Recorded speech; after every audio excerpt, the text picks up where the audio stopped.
therapist or a manual therapist.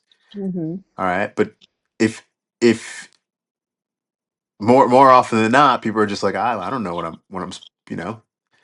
Or more, the more interesting part to me is that if I touch someone somewhere and they feel something that they tap into that they didn't know was there. Ooh, Like wow.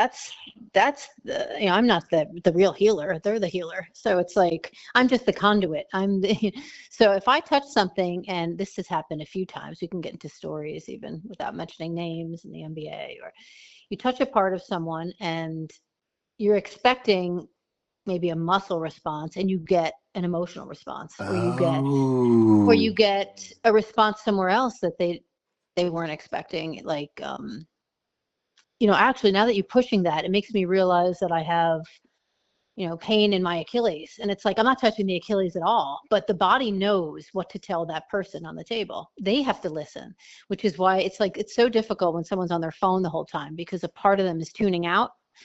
And I get it. It's part of modern culture and like everyone needs a break. But when they're not on the phone, I just think the work is much more effective because your body's talking to you all the time. yes. You know, you're just Yes, it not is. necessarily paying attention. So like that's the interesting part to me. I mean, what I pick up on, yeah, but what they pick up on is interesting.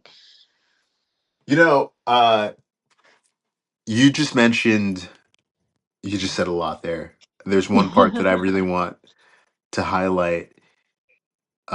It has to do with your body speaking to you. Yeah, Okay. yeah, yeah.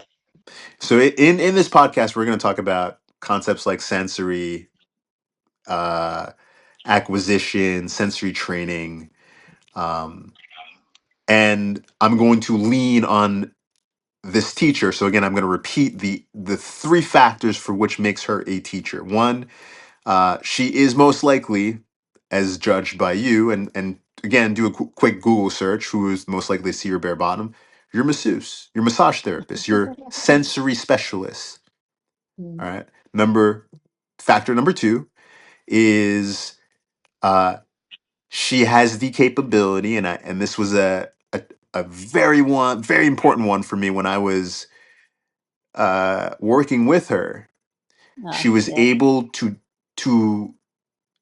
describe what I was using as a conductor of a biometric device. She was able to explain something without using the biometric device.